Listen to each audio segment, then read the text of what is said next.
ಅವರು ಒಬ್ಬ ಸಾಮಾನ್ಯ ನಟನಾಗಿ ಬಂದಿದ್ರು. ಬಣ್ಣದ ಮೇಲಿನ ಆಸೆಗೆ ಬಂದವರು ಕೆಲವೇ ರೂಪಾಯಿ ಸಂಭಾವನೆಯಿಂದ ಜೀವನ ಕಟ್ಟಿಕೊಂಡ್ರು.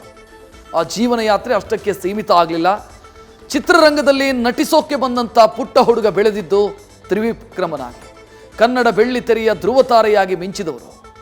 ನಟನಾಗಿ ಆತ ನಕ್ಕು ನಲಿಸಿದ ಹೃದಯಗಳು ಅಸಂಖ್ಯವಾದದ್ದು. ಸೋಲು ಗೆಲುವುಗಳನ್ನು ಸಮಾನವಾಗಿ ಕಂಡುಂಡ ಈ ಜೀವ ಈಗ ನೆನಪು ಮಾತ್ರ.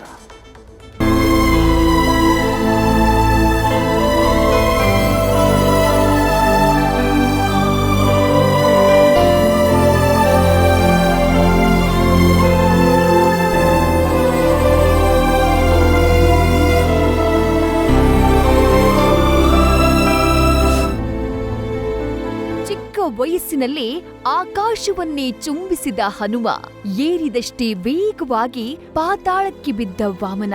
ಆದ್ರೂ ಸಿನಿಮಾ ಮೇಲೆ ಕರಗದ ಪ್ರೀತಿ. ಏಳು ಬೀಳುಗಳ ನಡುವಿನ ಸಂಘರ್ಷದ ಬದುಕಿನಲ್ಲಿ ಚಂದನ ವನದಲ್ಲಿ ಚಂದದ ತೋಟ ಕಟ್ಟಿದ ಛಲಗಾರ. ಬಿಳುಪು ಯುಗದಲ್ಲೇ ಹತ್ತಾರು ಹೊಸ ಪ್ರಯೋಗಗಳ ಹರಿಕಾರ. ಅದೇ ಉತ್ಸಾಹ, ಪುಟಿತು ನಿಲ್ಲುವ ಚೈತನ್ಯ. ದಿಗ್ಗಜರಿಂದ ಹಿಡಿದು ಹೊಸ ತಲೆಮಾರಿನವರೆಗೂ ಮರೆಯದ ಕಾವ್ಯ ಲಹರಿ. ಇದು ದ್ವಾರಕೀಶ್ ಅವರ ಮುಸ್ಸಂಜೆಯ ಹಿನ್ನೋಟಗಳ ಸಿಂಹಾವಲೋಕನ.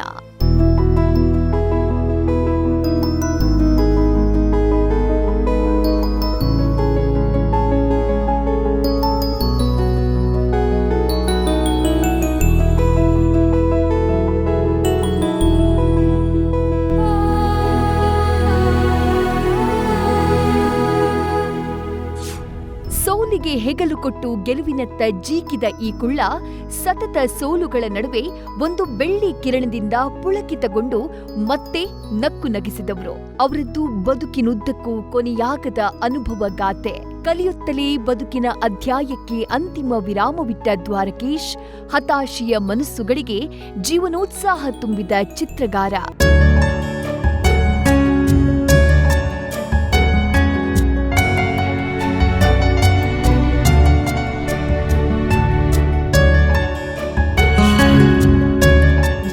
ಶಾಮರಾವ್ ದ್ವಾರಕನಾಥ್.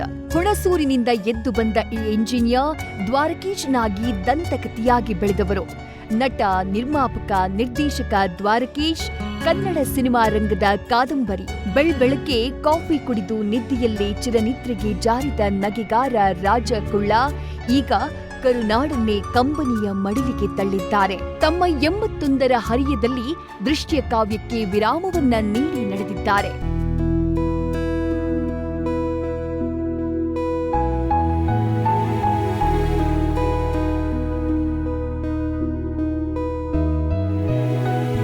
ಶಾಲೆಯಲ್ಲಿ ದ್ವಾರಕೀಶ್ ಮನದಲ್ಲಿ ಯಾವಾಗ್ಲೂ ಸಿನಿಮಾ ಕನಸು ತುಂಬಿ ತುಳುಕ್ತಾ ಇತ್ತು.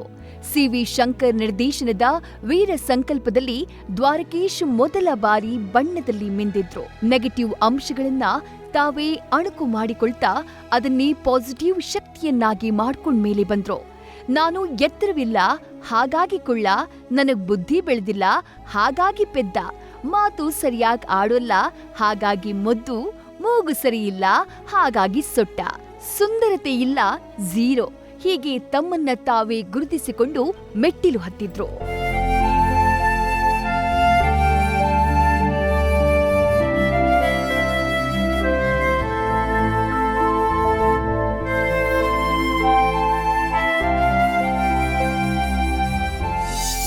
ಆರಂಭದ ಘಟ್ಟದಲ್ಲಿ ರಾಜ್ಕುಮಾರ್ ಮತ್ತು ದ್ವಾರಕೀಶ್ ಜೋಡಿ, ವಿಷ್ಣುವರ್ಧನ್ ಮತ್ತು ದ್ವಾರಕೀಶ್ ಜೋಡಿ ಸಾಕಷ್ಟು ಮೋಡಿ ಮಾಡಿತ್ತು. ಚಿತ್ರರಂಗಕ್ಕೆ ಬಂದ 3-4 ವರ್ಷಗಳಲ್ಲೇ ಸಿನಿಮಾ ನಿರ್ಮಾಣ ಸಾಹಸಕ್ಕೂ ದ್ವಾರಕೀಶ್ ಕೈ ಹಾಕಿದ್ರು. ಮೇಯರ್ ಮುತ್ತಣ್ಣ ಚಿತ್ರದ ಅವರ ನಿರ್ಮಾಣ ಸಿದ್ದಲಿಂಗಯ್ಯ ಅಂತಹ ಶ್ರೇಷ್ಠ ಚಿತ್ರ ನಿರ್ದೇಶಕರನ್ನ ಚಿತ್ರರಂಗಕ್ಕೆ ಪರಿಚಯ ಮಾಡಿಕೊಡ್ತು.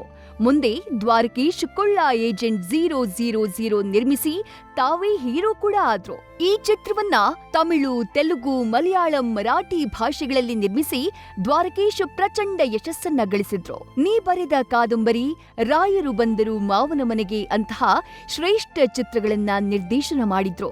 ಇವತ್ತು ಸಂಗೀತ ನಿರ್ದೇಶಕ ಎ.ಆರ್. ರೆಹಮಾನ್ ಹೆಸರು ಕೇಳಿದವರೇ ಇಲ್ಲ. ಅಂತಹ ಎ.ಆರ್. ರೆಹಮಾನ್ ಕೂಡ ನೀ ಬರೆದ ಕಾದಂಬರಿಗೆ ಕೆಲಸ ಮಾಡಿದ್ರು.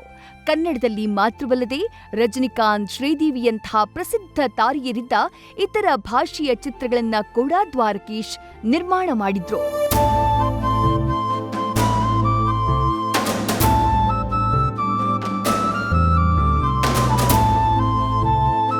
ದ್ವಾರಕೀಶ್ ಚಿತ್ರರಂಗದಲ್ಲಿ ಗೆದ್ದಿದ್ದಾರೆ, ಸೋತಿದ್ದಾರೆ, ಹಲವೊಮ್ಮೆ ವಿಚಿತ್ರವಾಗಿಯೂ ಕಂಡಿದ್ದಾರೆ.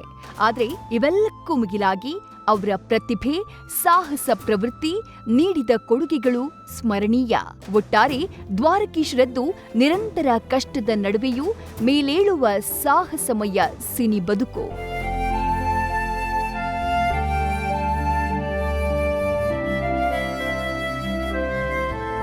News first bureau.